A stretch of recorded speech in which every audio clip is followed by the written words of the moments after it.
Muy bien, y tenemos datos muy interesantes. Nos acompaña Gabriel Aldao, director del Observatorio de la Universidad FASTA, para poder compartir de lo que ha dejado este debate varias curiosidades. ¿Cómo estás, Gabriel? ¿Bien? ¿Qué tal? Muy bien, buenas noches. Bueno, ¿te gustó el debate?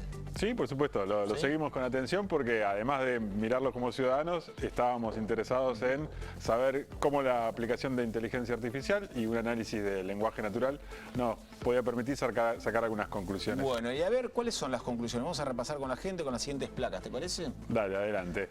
Bueno, una pregunta que nos podemos hacer, dado que todos los candidatos disponían de la misma cantidad de tiempo para poder explayarse, es ¿cuál de ellos habló más? Entonces una manera de hacerlo es contabilizando la cantidad de palabras que pronunciaron cada uno de los candidatos. Mira qué interesante. Y ahí los resultados nos muestran que el candidato que más habló fue el intendente Guillermo Montenegro, que pronunció 4.038 palabras a lo largo de todo el debate, y el que menos lo hizo fue el candidato de la Libertad Avanza, Rolando de Mayo, que pronunció 2.392. Curiosamente, de Mayo, que tenía casi todo escrito y leído, ¿no?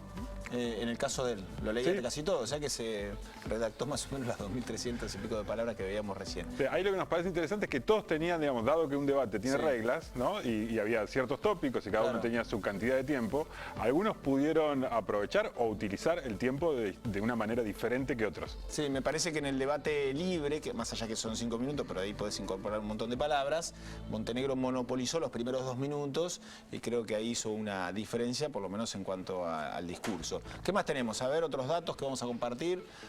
Ahí estamos, a ver. Cantidad de palabras y léxico. A ver, ¿qué significa esto?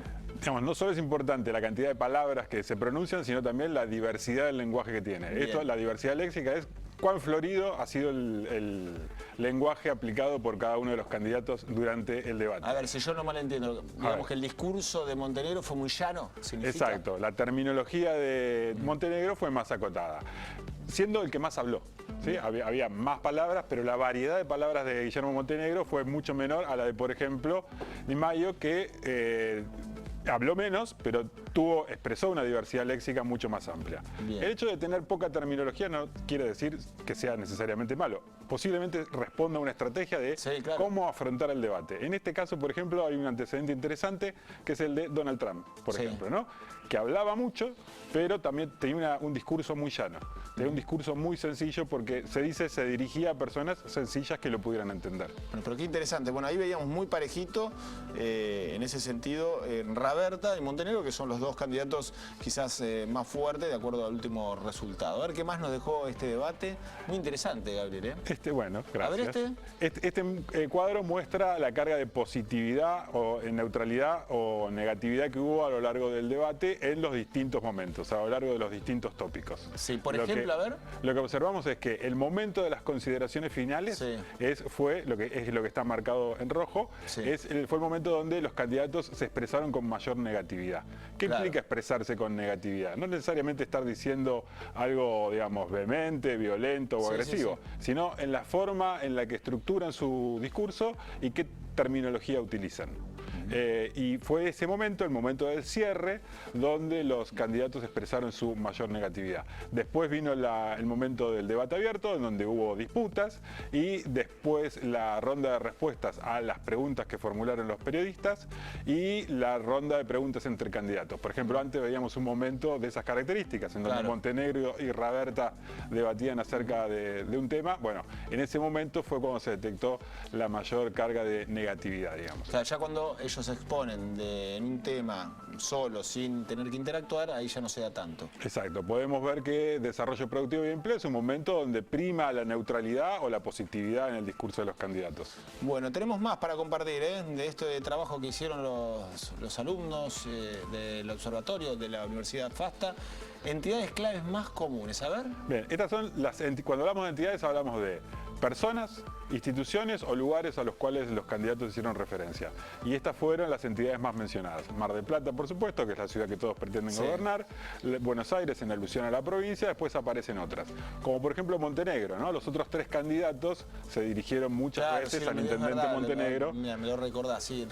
De hecho, la candidata a la izquierda lo hizo mucho también. Bien, ahí el actual intendente Montenegro estaba en una posición distinta a la de los otros 3. Porque los otros 3 construyen en parte su discurso discurso haciendo observaciones, críticas, cuestionamientos a la gestión del intendente actual. Claro, entonces fue muy mencionado. Bien, bueno, se habló mucho del Estado. Milei, creo que el candidato de La Libertad Avanza lo mencionó en varias oportunidades, lo citó, ¿no? En varias oportunidades a Milei. Y creo que nos queda una última placa, ¿no? Si no me equivoco, la última. A ver, ¿qué es esto? Nube de palabras por candidato. Ah, ¿las que más usaron? Claro, las que más usaron no son las palabras claves, sino del conjunto de palabras a lo largo de todo el debate, cuáles fueron las que más utilizaron cada uno. Ahí vemos que, bueno, si nos metemos en cada una de estas nubes de palabras, empezamos a encontrar algunas diferencias. Sí. Tenemos un Guillermo Montenegro que, por ejemplo, se destaca la palabra ciudad, ver, claro, que básicamente lo que interpretamos a partir de este análisis es que se concentró en defender su gestión y plantear su deseo de seguir gobernando Mar del Plata. Bueno, hay una de las palabras que se ve ahí en el cuadro de Montenegro, que es algo que habitualmente utiliza mucho en los discursos Montenegro, que es la palabra decisión. Tuvimos la decisión de hacer esto, la decisión de hacer lo otro, lo utiliza bastante. Sigamos viendo, a ver, para repasar los otros. Ahí está. Raberta, ciudad, escuela, habló mucho de escuela, lo de las tierras también. Exacto. Claro. Raberta tuvo como un discurso muy propositivo, ¿no? Muy variado y con un listado de muchas propuestas en una gran variedad de temas. Hospital, circunvalación y demás. Esa fue como una característica saliente. Claro, que está asociado a la gestión de Kicillof, en este caso. Exacto. Sería. El discurso de Mayo, que fue más acotado en términos de extensión, fue más bien de orden conceptual, ¿no? Digamos, quizá el de Mayo y el de la candidata de la izquierda, Máuregui, fueron los más ideologizados, ¿no? Claro.